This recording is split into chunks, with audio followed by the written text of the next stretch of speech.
What's up guys, welcome back to another episode of the QPR career mode. This is the end of season 2. Obviously if you haven't seen the last one, you would know that we have already secured a Champions League spot for next season. But obviously the first game of the episode was actually against Tottenham, and we wanted to do Brighton a favour after beating them. Because it'd be nice to see Brighton also get in the Champions League ahead of Tottenham, just because that would be very, very nice to see two small clubs qualifying. But before we got into the game, we had some more youth reports and stuff. We released a couple players from the academy, and we signed one from Wales. Unfortunately, we didn't get any from the Netherlands or England this time.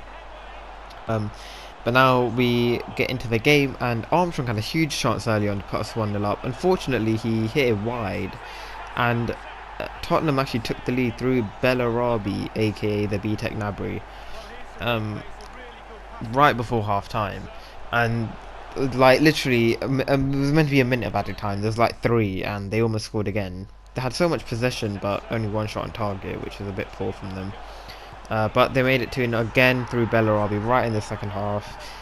And obviously at this point we were writing an apology letter to Brighton because of this was actually, if Tottenham won here, this would have been their second win over us this season, and it looked very likely that was going to be the case when Giovanni Lo Celso made it 3-0 10 minutes after restart. So they scored 2 minutes in the first 10 minutes of the second half.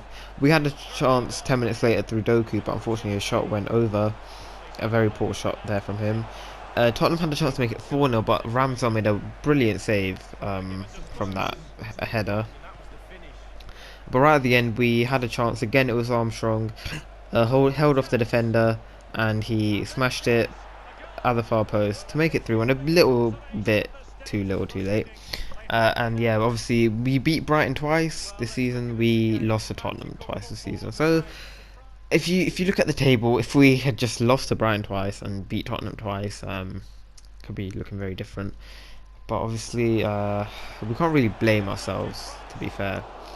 Obviously we were rotating the team, but we also rotated against Brighton, so we can't really use that as an excuse either. And yeah, obviously it was all in Brighton's hands anyway. They should have won more games during the season. But we had, anyway, second game of the episode against Leeds.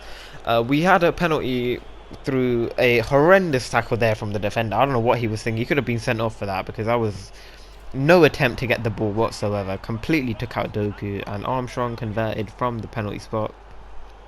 Doku's actually got us quite a few penalties this season. He seems to be fouled quite often. It's like Hazard. Obviously, he's also a Belgian left winger, so he's like the new Hazard. But yeah, Leeds had a chance right before the break to level. Luckily, Ramsdale made a save, and in the 50th minute, Ilyas Cher went through on goal. Shot from quite a difficult angle, hit the crossbar. Unfortunately, could not bounce in. But unfortunately for us, Leeds United took the lead through the boy who I have in my fantasy team, Rafinha. He's been quite good for me, but unfortunately, I'm pretty sure he scored twice earlier on in the season against us as well. We had a chance in the 70th minute though to regain our lead, but Peppel hit it wide, and then we made a change. We took Peppel off, bring on Willock. We also took off Cher to bring on Kelman and go to like a 4-2-2. And Kelman and Willock, the two subs, combined here to put us back in the lead. Kelman played it through Willock, who was in pretty much the same place that Peppel was when he took his shot. Actually finished it, which was nice to see. But 5 minutes before the end, Leeds United equalised again. Ball went in. It actually gave the ball away with Ramsdale, but we'll ignore that. He did make the save, but then unfortunately the ball rebounded straight to their player. But just straight from kickoff, Armstrong played the ball here into Kelman, who just so calmly took the ball around the defenders, just placed it into the corner. Really, really good finish from the young American there. Obviously, Armstrong played him in. Look at this. Just doesn't rush anything. Takes his time. Takes the touches that he needs, and just smashes it past the keeper. And we were kind of lucky to win that, but a win's a win. Between the matches, I forgot to mention, we actually had an offer from Cardiff for George Thomas, and we decided to let him go just because we have quite a few cams and he isn't going to play much. Anyway, the last game of the season was against West Ham here. We had a chance early on, a good save from their keeper, and then Sven Bender, the centre back, a twin of the one I have in my ultimate team, just smashed one in on his left foot. He's right-footed. He's a centre back, and he did that. That's goal of the season right there. Um, but anyway, we got an equaliser through, of course, Adamon. Really good finish from himself as well. Obviously, we got a bit lucky there. Willocks won the ball in the air and just headed it to him, and he obviously did the rest. Good, controlled it on his chest, and well, he didn't actually head it. He volleyed it to him, and then Armstrong just volleyed that, and a really good finish from him. At half time, we went in at 1-1.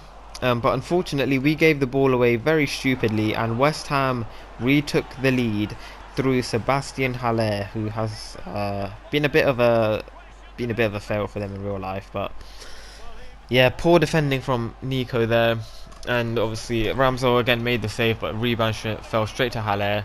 Luckily though, we have Adam Armstrong in our team, and he got the equaliser again, made it 2-2 with his second goal of the game. Fortunately, I don't know why you can't pick the ball up when you're level in a game. I think they should do that. But yeah, he just kept kicking the ball in. Anyway, in the 78th minute, Mark Noble, West Ham legend, their captain, their one of their biggest legends probably in their whole club history. I believe he's retiring in real life, or he's leaving them anyway. And yeah, he didn't in this career mode because season 2 and he's still there. But he scored a pretty nice goal for himself to make it 3-2 to West Ham. But we once again got the leveler. It was Charlie Kelvin's son, played through by Adam Armstrong. Them two have actually linked up really well when they've played up front together. So new option out there maybe for next season. If we do need that, we might use it a bit more. But anyway, the full Premier League table in the background there, you can see Brentford, unfortunately for them, got relegated. And both Manchester clubs in both European finals, and both of them lost. City lost the Champions League to Real Madrid, and United lost the Europa League to Arsenal. But anyway, yeah, we've promoted a couple more youth players here. Kieran Carlin is only getting promoted because of his name. Obviously, Kieran Carlin is the name of former Football Daily editor and former Will and E editor as well. He also has his own channel, but he's a pretty funny guy, so I decided to keep him in the academy, and even though he doesn't have great potential. But anyway, we actually got a couple good players here. We also got a Van Dijk from our scout report, so that's probably like his nephew or something. But yeah, new Van Dijk on the block, 6'3" as well, so quite tall. See, reminiscent of the real Van Dijk. And yeah, anyway, in the background now you're going to see the player stats for the season. You can see really nice growth from a few players as well. A couple players had insane seasons. Well, I say a couple, pretty much a whole attack had like really good seasons. Few youth players played a couple games as well. Ojeda played very well, to be fair to him, but obviously we're going to have the transfer in the next episode, and I do want a new left back and a new right centre back. So if you have any suggestions, obviously leave them in the comments. We do have to be mindful of the wage budget as well, that we can't sign anyone for ridiculous wages just to keep the team happy and stuff, and we don't get fired. But yeah, anyway, look at the goal scoring record from Adam Armstrong. Absolutely ridiculous, best player ever. And obviously we completed pretty much all objectives with the exception of the youth development one.